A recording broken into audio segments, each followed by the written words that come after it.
I want to invite the panel that's going to be to come on up and to take the 4 center seats while they're gathering. I'm just going to take a moment I'll let Moses Naim introduce our guests, but it's my pleasure to introduce Dr. Moses Naim, who is no stranger to the endowment. He served on the endowment's board of directors for 9 years, including stints as a regional expert for both Asia and Latin America, distinguished fellow at the Carnegie Endowment for International Peace, internationally syndicated columnist, the host of his own show, the former editor-in-chief of Foreign Policy, author of 10 books, and a former Venezuelan government official. It is fantastic to have you back. Ned, I'll let you introduce our guests, including our colleague who's joining us online.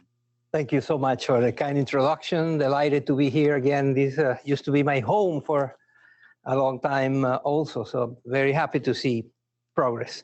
Let me introduce the wonderful panelists that will guard a conversation. I'm delighted to welcome Inter-American Commissioner for Human Rights, Antonia Urrejola Noguera, who is with us via Zoom. Welcome, Commissioner. She is from Chile. She's an expert in human rights and transitional justice. Commissioner Urrejola has spent much of her career building the legal and institutional infrastructure of human rights in Chile and advancing and defending the rights of indigenous people. Welcome. Luis Botello, to my right and your left, is the Deputy Vice President of the New Initiatives and Impact of the International Center for Journalists, where he also ran the Latin American program for a decade. Luis keenly understands and has experience and has lived it directly, the impact, the importance of defending every day the space for independent media in the region, the indispensable fight, daily fight for freedom of expression and freedom of the media. And defending the space, especially of independent entities, independent media companies, media organizations, NGO. And a lot of that is based in his own experience in his native Panama, where he worked as a journalist and suffered the consequences of being an independent professional. Last but not least, Santiago Canton, who joins us from the Inter-American Dialogue, where he directs the Peter D. Bell Rule of Law program. He has spent his entire career working on the issues our panel will address today, those of human rights, governance, and free expression and independent media. We are going to try to have just a conversation. We will not have a sequence of speeches, but just a very dynamic interaction. Let me start with you, and going from the general to the more specific. I want to start with you, Santiago.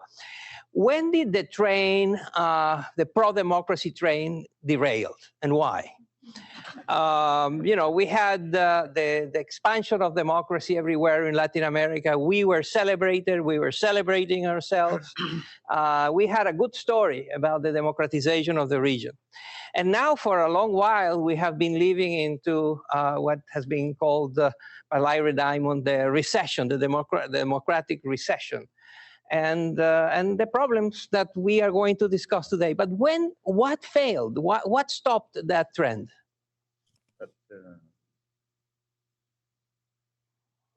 Thank you. First, thank you, Danette, for inviting me. And congratulations to the 4 organizations that received the award today. Really is a great choice by Danette. All the region is in trouble. Central America particularly is in trouble. And the 4 organizations work on all the issues related with the rule of law and democracy. So it's an excellent choice. So your question is the first line of the book by Marius Vargas Llosa, Conversaciones en la Catedral. When I don't know how to translate it in English, but the question is, when did the Peru started to go wrong, to put it nicely? And I would go back a little bit. I will go further back. In 1959, Tad Schultz, who was a correspondent for the New York Times and covered Latin America and Cuba particularly, wrote a book that was the Twilight of the Tyrants. And the first, I will not quoted exactly the same, but the first line of that book was, the years of the dictatorships in Latin America is over, something like that. That was the first line of the book in 1959. 5 years later, Latin America was completely full of dictatorships, all over dictatorships. So the wave between democracy and authoritarian governments in Latin America is not new. This is the one we are somewhat still living in. Is the third wave of democracy, and particularly, I'm very afraid that we are starting already to live, again, the authoritarian, a new authoritarian era. When did this one in particular start to go wrong? I think one thing to look at is leadership. We spoke about that a little bit. If you compare the leadership back from the first democratic president elected in this third wave was Guzman in the Dominican Republic. But if you compare Alfonsín, Erwin, Lagos, Sarney, Fernando Enrique Cardoso, with today's leaders, you see a big difference. I mean, those were leaders that had a very strong conviction on the rule of law and on democracy and on human rights. They really believed that they were starting a new era of democracy, and it was going to be democracy forever, and they fought for that. Today, you don't have that. You don't find one leader, basically, in the region that has that conviction and that fire inside to do that. That's number one issue. The second one, I believe, is democracy did not deliver on the issues that people really live on. I mean, they didn't deliver on poverty. They didn't deliver on democracy. Didn't deliver on food. The democracy didn't deliver the basic things that I will get want. back to you on why it didn't really deliver. Commissioner Orejola, you represent the hope. You represent the democracy, civility, and fight for human rights. In short, the international community. You are part of an organization that comes and tells governments that they're misbehaving and tries to deal with human rights violations. What has changed in recent years? As Santiago mentioned, we have gone through different stages. Tell us a little bit. Santiago gave us the big picture. I want you to give us the specifics, the details, the day-to-day activities of what is representative of the international community. What's going on? Well, thank you very much. A lot is going on, actually, but I want to start with what Santiago was saying. I was reading lately the book of Anne Applebaum that says that the decline of democracy isn't inevitable, but the survival of democracy isn't inevitable too. And I think, first of all, after the dictatorships and the armed conflicts in Central America, and with the beginning of all the democracies, I think we kind of fell asleep a bit. When I talk about we, I mean all of the countries in the region and political actors. And I think we lost track of the importance of feeding the democracy and feeding the democratic institutions and the institutions regarding human rights, the ombudspersons in the different countries, the judicial independence, the importance of judicial independence for the exercise of human rights. And in that sense, I think that the international community, all of whom we are part of, we kind of fell asleep, and we concentrated on the most grave human rights violations and forgot about the capacity building and forgot about continuing working with the states and the different judicial and the Congress, I will say the Congress, on matters on human rights. And I think that is something that we have to reinforce. And secondly, I think that things have changed. It's not the same to see human rights violations in a context of dictatorships than human rights violations in the context of democracies. But at the same time, we have to continue being alert. We have to continue working with civil society. We have to continue in enforcing human rights defenders, the alerts of what human rights defenders tell the international community of what's going on inside the countries. And at the moment, I think that with the pandemic, all these issues have got more urgency because we have seen the effects of the economic and social problems the pandemic has left, with more social discontent, and how the institutions, the democratic institutions, cannot answer to the different things that the people need. That's why I'm trying to answer with what Santiago was saying. And right now, if you ask me what's going on right now, I think there are a number of issues that are very worrying for the Commission. I would say the situation of human rights defenders, I think that's a thermometer when you start to see that human rights defenders whose role is to defend human rights are being threatened. And I think that has to be a thermometer, you say in English, of when we start getting precautionary measures from human rights defenders themselves, that they need protection. When the states have the obligation to protect them, is that something is going on. When journalists start to be persecuted, criminalized, when journalists have to leave their countries, when journalists have to do outer censorship, something is going on. And all those things, we are seeing them today. And what has changed is that we have elections, yes. We have elections of Congress, we have elections of the executive, but we do not have democratic institutions that are working as they should be. We do not have independent mechanisms inside the countries to defend human rights, to defend journalists. And I think that's the most worrying situation at the moment, if I would have to highlight some of the situations we are seeing today. That's why I think, I would like to say, I think that the different organizations that today NED is awarding is very important, because these are all human rights defenders that are putting their own life in threat to do their work. And I think that's very, very important that we highlight their work. Thank you very much, Commissioner Urrejola. I will get back to you with questions. You're the rapporteur for Nicaragua, so I get back again with you and ask you to give us a sense of the flavor of the moment. What do you see? Luis, the Commissioner mentioned journalists,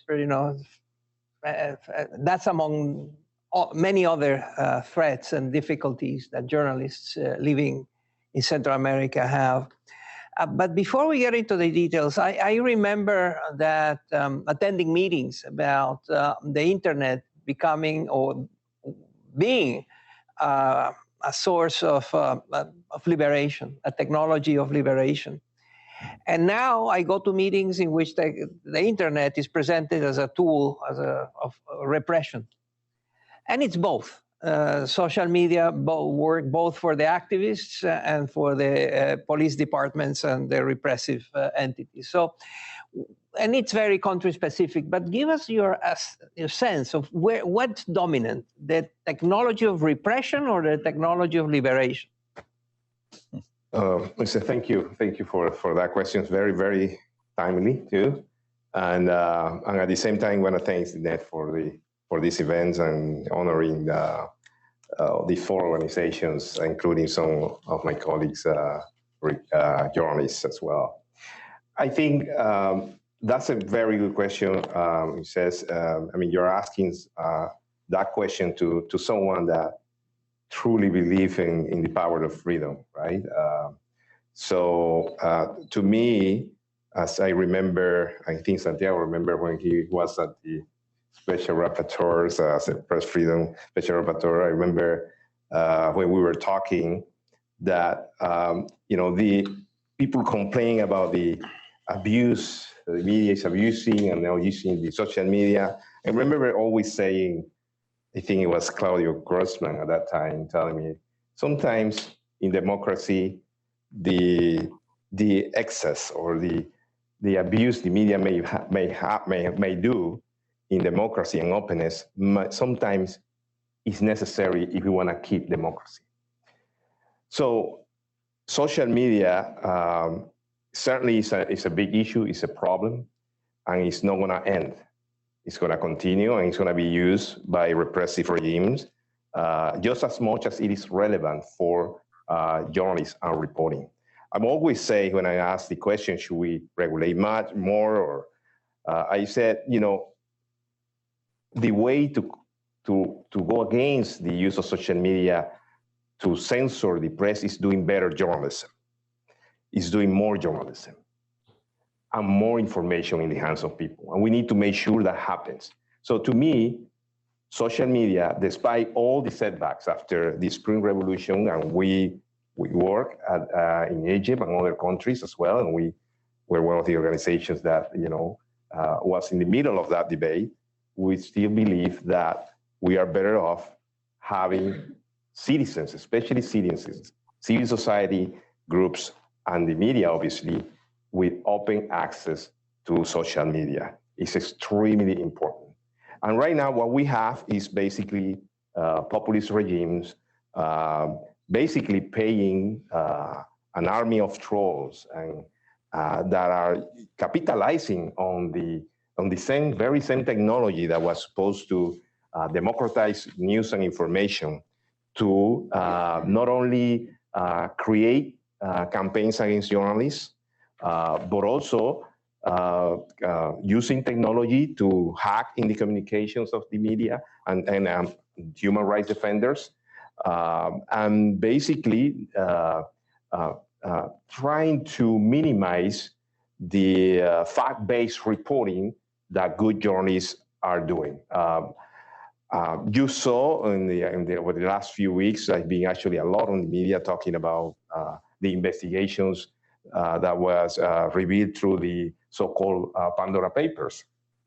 This is a consortium of journalists working together to reveal news and information. And you look at what most of the, especially in countries where you have some of their leaders mentioned in the investigations, I mean, you won't believe how many pro-government, these are people that are, sometimes they are not even working in the government, but they are paid to use social media and technology to minimize the credibility of the media and the journalists.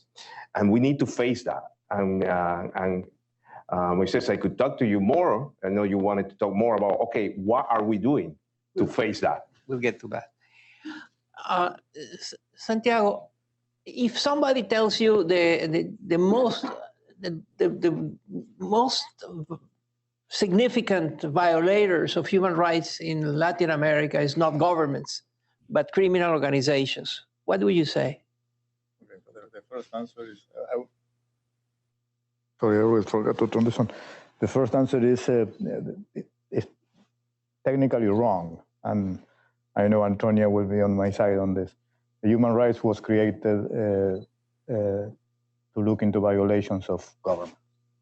So if a terrorist group kills 1,000 people, it's not a human rights violation, it's a different thing. So technically, it's not only governments can violate human rights. That has been changing over the last couple of decades to include corporations and other things, but still the concept is it is governments. Why is that not just a semantic difference? The fact is more people are tortured, killed, and maimed by criminals than by governments. So leaving that aside, but in history, if we go back 1,000 years ago, it's always governments the one responsible. So that's why in 1948 it was approved in order to look after governments.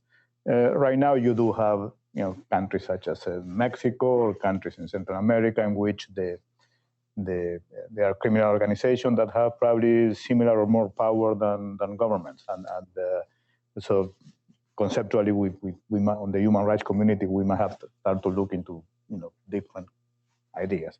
But I don't know. I'm not so sure that is the main problem of our democratic crisis, to be frank.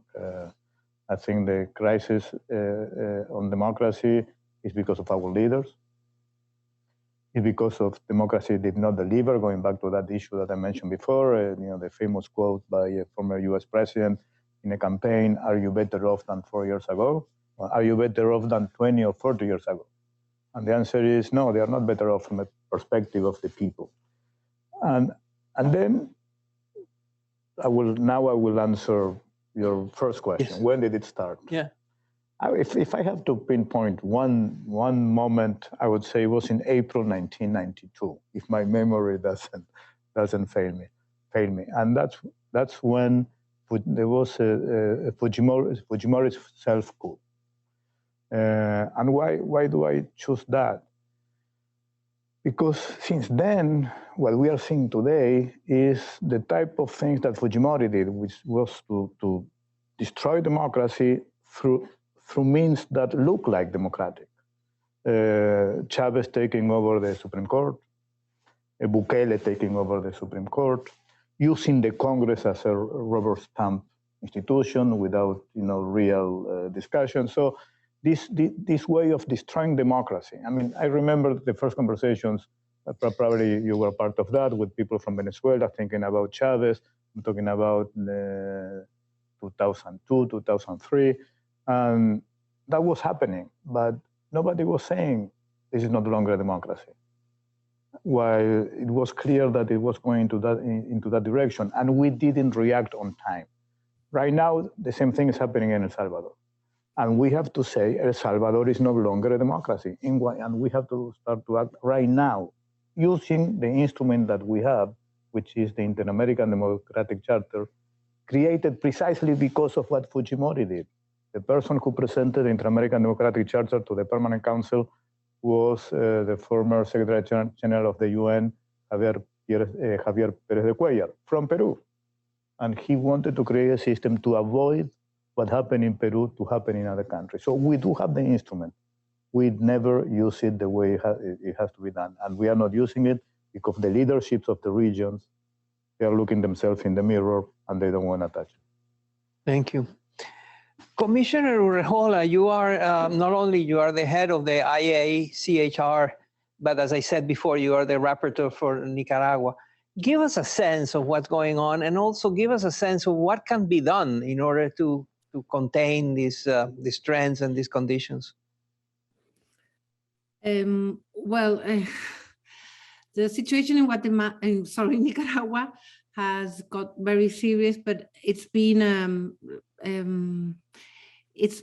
a road that's been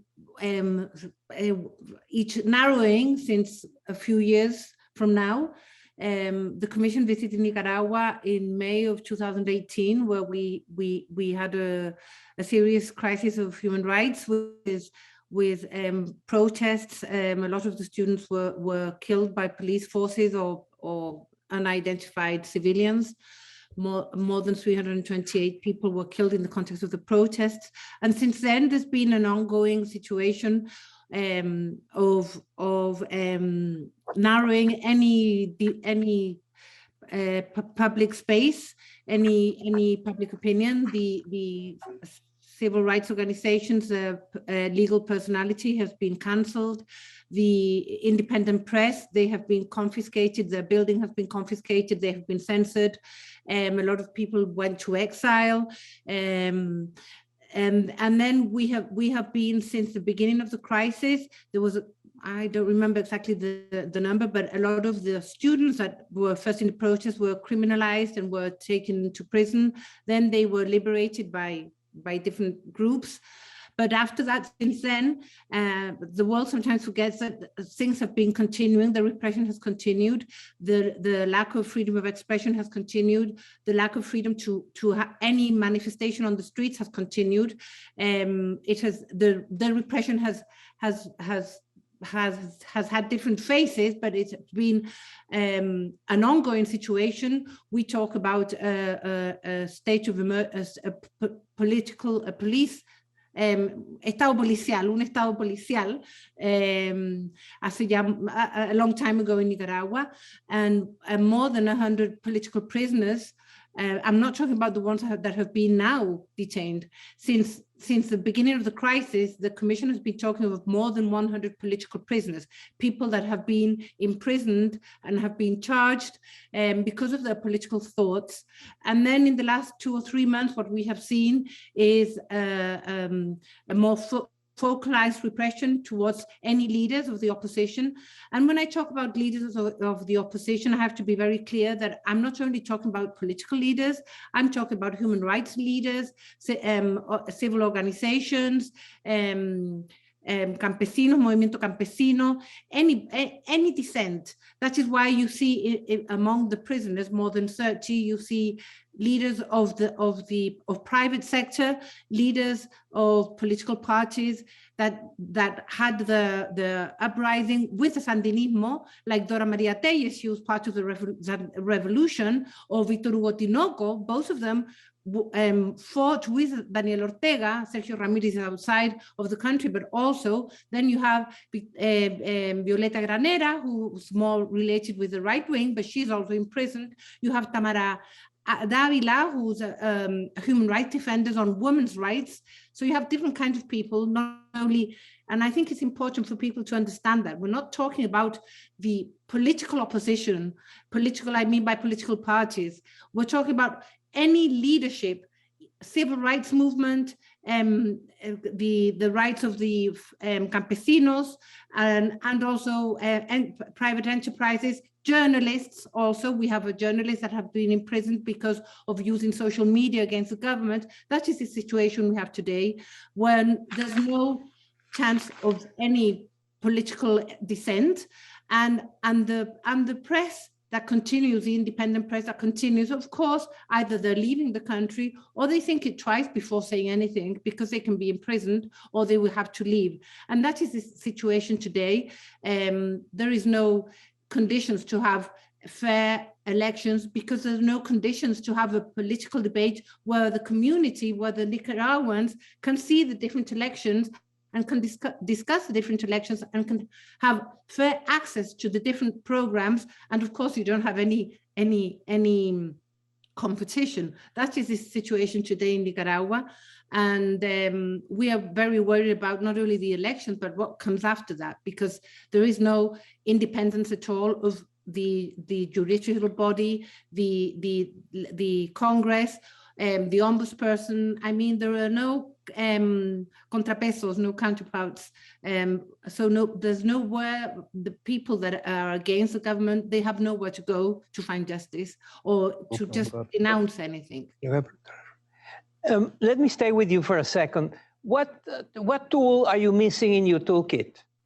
The situation in Nicaragua, the way the situation you describe is so extreme, but at the same time so clear and so shocking and so unacceptable. And yet, one thinks, what can the international community, and you are one of the members of the international, what can you do? You have a toolkit, there are things you can do, you have instruments. What are you missing? What would you like to have? What tool that you don't have would you like to have in these circumstances? Don't say it, Antonia.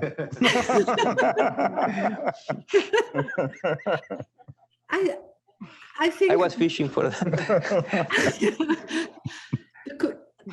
I want to answer, first of all, regarding the toolkit the Commission has. As Commission, we have used all our toolkits. I mean, monitoring, petitioning cases, precautionary measures. We have gone to the court with provisional measures. We have used all the tools we have.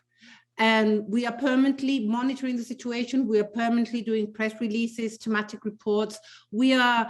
Each time we are invited to the political organs of the OAS, we go and we report. I think we have been a very important voice among the international community. If we were the first voice, if not, I'm sure about that. I think the Commission has done a very historic role regarding Nicaragua and the crisis from 2018 until now. And we continue to do all the mechanisms we have. And the fact that we have used all our mechanisms and the situation is the same or even worse, I think it does not put a sign of interrogation towards the Commission. I think the question is, what is the rest of the international community doing regarding Nicaragua? We are doing everything that is in our hands and in our mandate, and I think we have done it well. We have documented since the beginning of the crisis all the violations of human rights. We have testimonies, we have archives, we have been working with civil society, which I have to say here, and that's why I'm so happy you are recognizing Nicaraguan civil society, because they have done a very, not only a brave job, but a very technical job looking for the future, regarding documenting the violations of human rights, because that is very important when you look at the future, because sometime, I hope near, there will be transitional justice. And when we talk about transitional justice, we need to document the violations of human rights. And civil society in Nicaragua has been doing that with the help of the Commission. We have been doing capacity building with civil society so that they learn to take the testimony, since we can't go to Nicaragua, so that they learn to have their own archives. So in the near future, when there's a truth commission, when there is justice, there will be documentation, and especially thinking on memory, truth, and justice. But really, I think that the Commission has used all the toolkits, and that all those toolkits we have used, I think they have been very important for the international community to have a saying of what's going on. But I think the international community has to be more tough, to be honest. And when I talk about the international community, I don't mean the Inter-American Commission. I think we've done everything we have to do, and we will continue to. I would like. Thank you very much. Santiago wants to comment. I would like to say something regarding that, Antonia. I fully agree with you on the Commission used all the tools, but the problem is precisely related with the question you asked before, Moises. When was the time to act in Nicaragua? Now it's too late. 2018 was too late. The time to act was when Daniel Ortega started to break the rule of law. When was that? When he pushed the Supreme Court with his own people to let him run again. Is it too late? So that was the time to act. Is it too late to act in El Salvador? No, this is the time to act. And to do what? They should use on my view, the tool right now is the democratic charter. The democratic charter has a system, to upscale if the situation is getting worse and worse until Article 20, which is the last one, which is they want to expel the country from the OAS. We don't want that to happen, but they should start to push for the prior mechanism the OAS has, which is not being used right now. And what happened? I was part of the delegation based on the Democratic Charter to go to El Salvador. What happens if it is used and nothing happens? Well, as a former colleague of us, I had this discussion one time long ago with Bob Pastor, talking about Castro and Cuba, and basically he said, if you have a president that doesn't want to leave office, and that president has the military on his side, there's nothing you can do. Luis, I wanted to follow up. If the new president of the net comes to you and says, I'm new here, and I think we should do more to support journalists. And we have to do different, and we have to both innovate and expand the way we support freedom of the media and the media. What 3 or 4 suggestions, what are concrete programs, initiatives, ideas, technologies do you think the net should do more of to support journalists?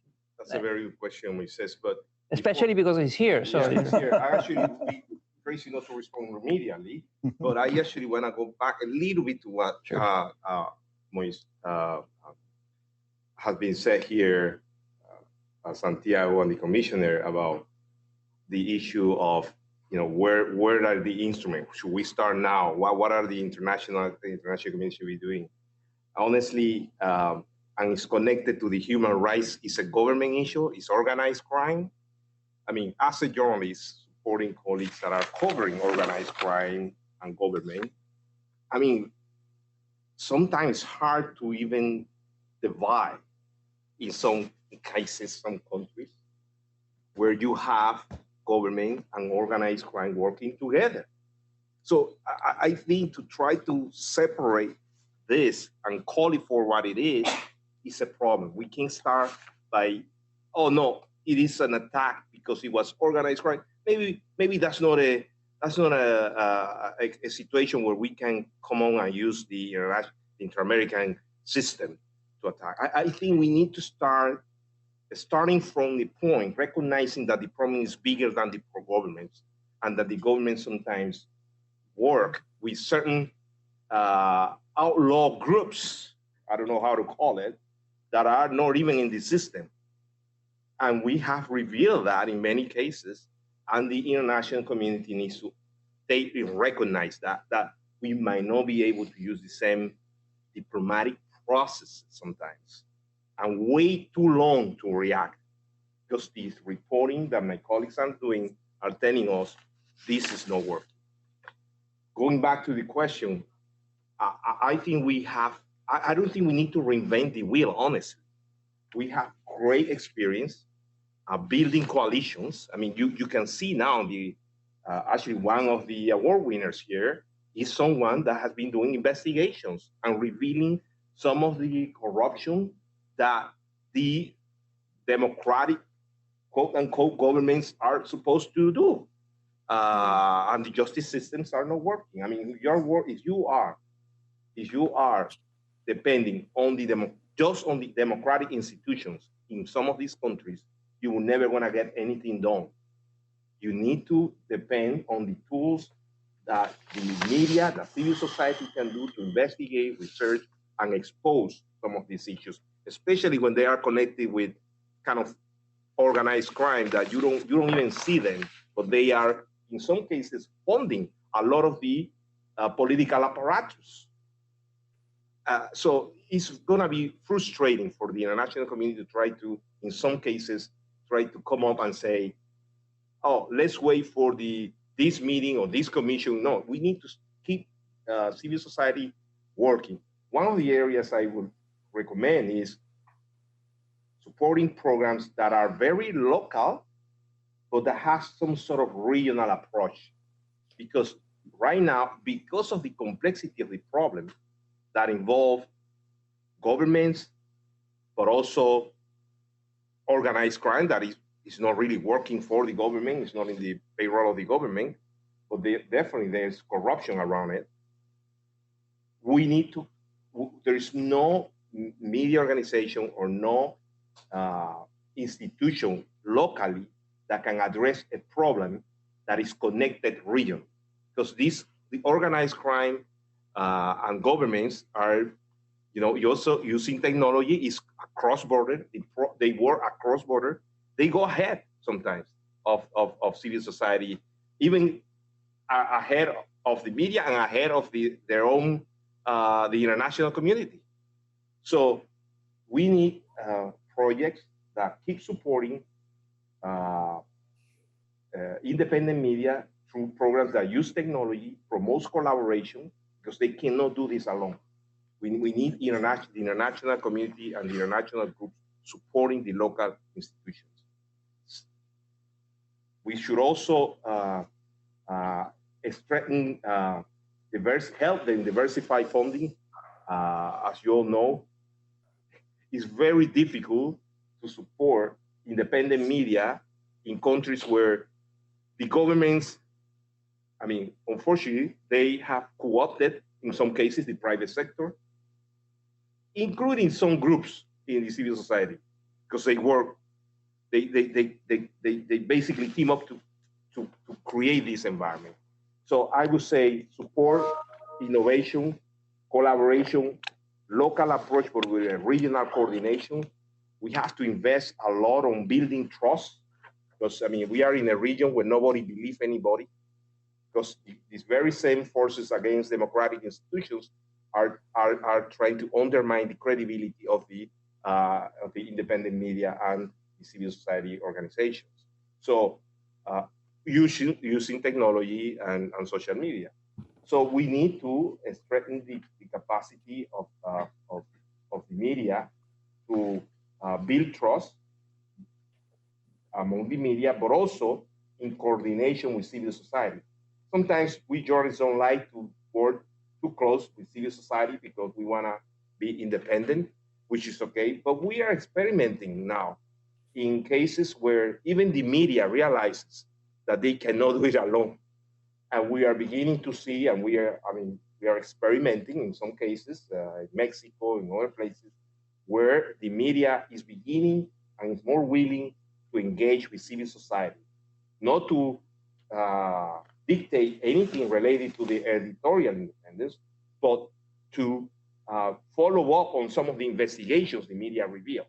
And the media is also looking for impact. So that's happening, and it's opening a new door, and we need to think broadly now and explore those collaborations.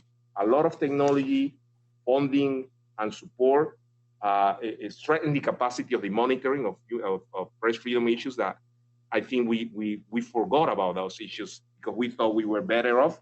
Now we realize that we need to go back to I remember, Santiago, those training on press freedom issues. Remember, we're going to have to go back to those issues again and be country by country and a regional approach at the same time. Thank you, Luis. I think we are close to running out of time. We have 5 minutes. In these 5 minutes, I wanted to ask the same question to the three of you. I'll start with you, Santiago, then Luis, and I'll let the commissioner to be the concluding remarks.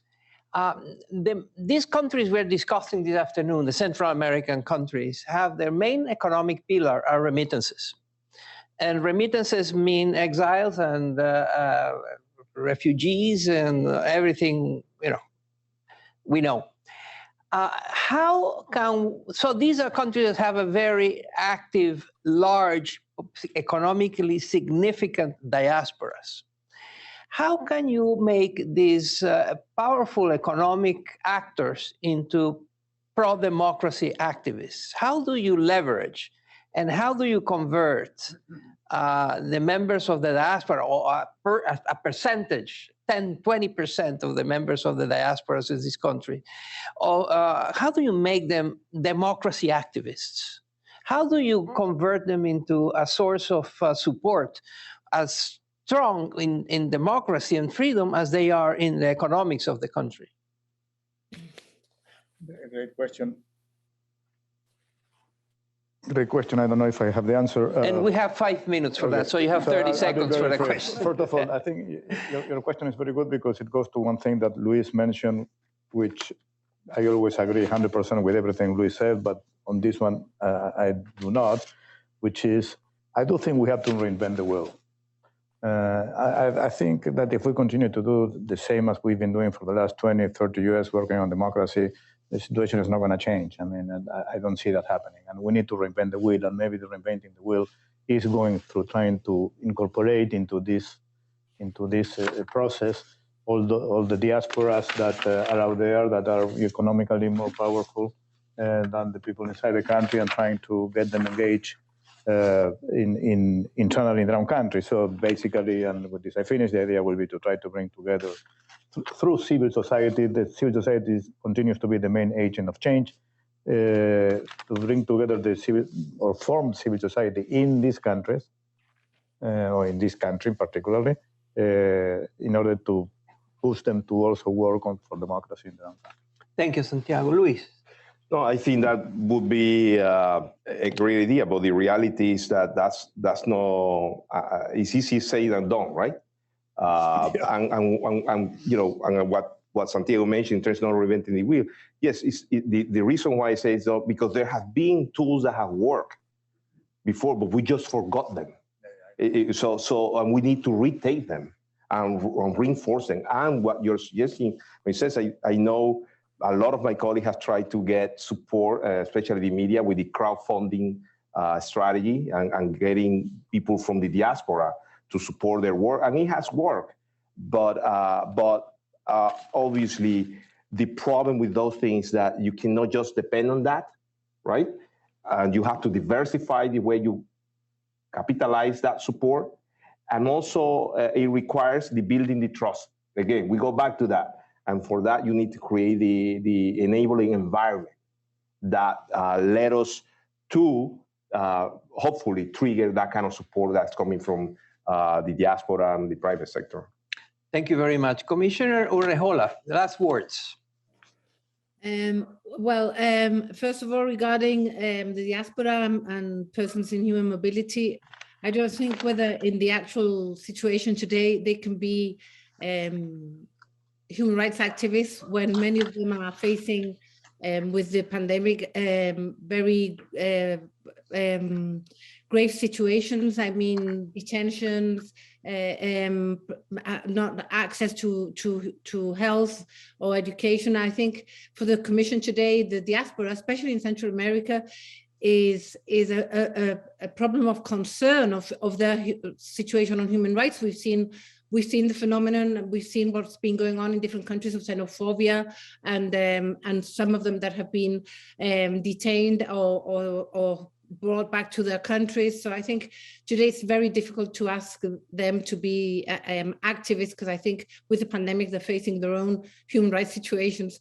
And my call is more that the states that are receiving this migration have to take care of these people who are leaving their countries because of economic or political reasons.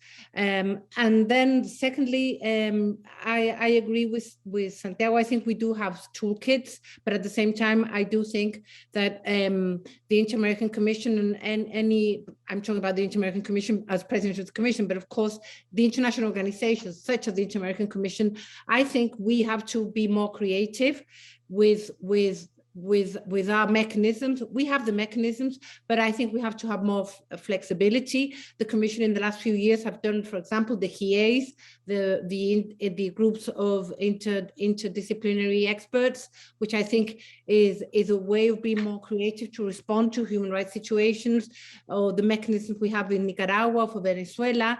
And I think we have to be more creative, especially in the actual context, and look for different mechanisms. But more than mechanisms, I think we have to open our minds to gather with new alliances.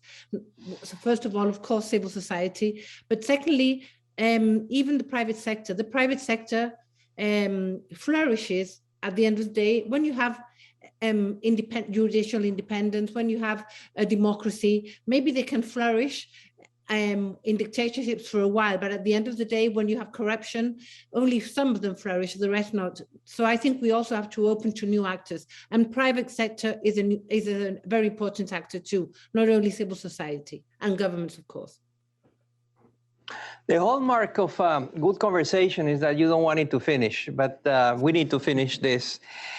Luis Botello, Santiago Canton, Antonio Urrejola have given us a broad, smart, well-informed, and eye-opening perspective on the situation of human rights and in Central America. Please join me in recognizing their wonderful contribution to this conversation.